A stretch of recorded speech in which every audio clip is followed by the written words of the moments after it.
लिए चलते हैं लखनऊ, जहां मुख्यमंत्री योगी आदित्यनाथ कार्यक्रम को संबोधित कर रहे हैं। उपस्थित बहनों और भाइयों, मैं सबसे पहले उत्तर प्रदेश राज्य आपदा प्रबंधन प्राधिकरण के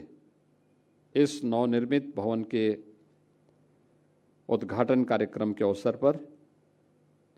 प्राधिकरण को और इस पूरी व्यवस्था के साथ जुड़े हुए जितने भी स्टेक होल्डर्स हैं, इन सबको हृदय से बधाई देता हूं।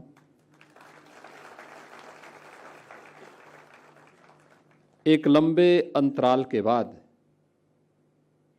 यह भवन बनकर के आज तैयार है और अब अपने पूरी क्षमता के साथ उत्तर प्रदेश को किसी भी आपदा से होने वाली जन धन की हानि को न्यूनतम स्तर तक पहुंचाने के लिए अपना योगदान देने के लिए भी तैयार है। हम लोग अक्सर आपदा आने के बाद जन और धन की व्यापक हानि के बाद तब हम सक्रिय होते हुए दिखाई देते हैं और अपनी संवेदनाएं व्यक्त करते हैं, जबकि मेरा मानना है कि आपदा के प्रति हमारी पहले से ही सतर्कता, पहले से ही तैयारी और पहले से ही जागरूकता इस जन और धन की हानि को न्यूनतम स्तर तक ला सकती है। और यह हम लोगों के दैनिक जीवन का हिस्सा भी होना चाहिए। स्कूली पाठ्यक्रम का हो या परिवारों के बीच में भी आपसी संवाद के माध्यम से भी इन सब बातों को बताई जाने की आवश्यकता है। हमें याद है बचपन में सामान्य स्कूली कार्यक्रमों के माध्यम से भी और परिवारों में भी इस बात की चर्चा होती थी कि आग लग जाए तो क्या करना चाहिए, अर्थक्वेक आ जाए उस समय क्या सावधानी बरतनी चाहिए, नदी में बाढ़ का पानी है उस समय क्या सावधानी बरतनी चाहिए। ये सामान्य यानी एक जो घटनाएं हैं, इन घटनाओं में हमारा असामान्य आचरण नुकसान पहुंचाता है, लेकिन जब हम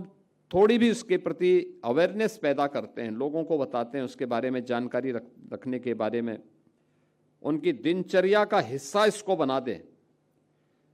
तो होने वाली बड़ी बड़ी जन धन हानि को रोका जा सकता है, उसको नियंत्रित किया जा सकता है। लेकिन अक्सर होता है कि हम लोग ये मान के चलते हैं कि घटनाएं तो एक सामान्य प्रक्रिया का हिस्सा है और उसके नज़रअंदाज करने का हमारा जो प्रयास होता है, जो एक प्रवृत्ति होती है। दूसरा, हमें मान के चलते हैं जब कोई व्यक्ति, क्योंकि मैं पिछले 3 वर्षों से लगातार, जब लेफ्टिनेंट जनरल शाही जी भी यहाँ पे थे तब भी मैं कहता था कि हमें ट्रेनिंग पे ध्यान देनी चाहिए। और इस बार हम लोग अभी 45,000 होमगार्ड भर्ती की प्रक्रिया को पूरा कर रहे हैं और मैंने अनिवार्य किया है कि आपदा मित्र जिनको हमने ट्रेनिंग दी है उनको हम प्रायोरिटी देंगे होमगार्ड में भर्ती होने के लिए। लेकिन साथ साथ ये भी अनिवार्य है कि जो होमगार्ड के स्वयंसेवक हैं उनको अनिवार्य रूप से हम लोग आपदा मित्र की ट्रेनिंग भी दें। फर्स्ट रिस्पॉन्डर कौन है, इनकी मॉक ड्रिल के बारे में हमारी क्या तैयारियां हैं, और इसको लेकर के अगर हम उन्हें फैसिलिटी उपलब्ध करा रहे हैं, आज अच्छा मानदेय उनको दे रहे हैं, कैशलेस की 5 लाख रुपए प्रतिवर्ष उन्हें स्वास्थ्य की सुविधा भी उपलब्ध करवा रहे हैं, घटना दुर्घटना होने पर किसी होमगार्ड के स्वयंसेवक को हम लोग लगभग 35 से 40 लाख रुपए की सहायता उसके परिवार के सदस्य को भी उपलब्ध करवाते हैं और मुख्यमंत्री राहत कोष से 5 लाख रुपए की सहायता अतिरिक्त हम उन्हें उपलब्ध करवाते हैं। यानी इतनी बड़ी राशि इसलिए उपलब्ध करवाते हैं जिससे वह अपनी सेवा का बेहतर उपयोग समाज के लिए कर सकें और समाज को उसके माध्यम से राहत उपलब्ध करवा सकें। फैसिलिटी का मतलब ये नहीं होता है कि हम उसको इतनी फैसिलिटी दे दें कि वह उस पे बोझा बन जाए या सिस्टम ही उसको बोझा मानने लग जाए। तो न हम उस पे बोझा बनने दें और न सिस्टम को उसे अपने ऊपर बोझा बनने देना चाहिए।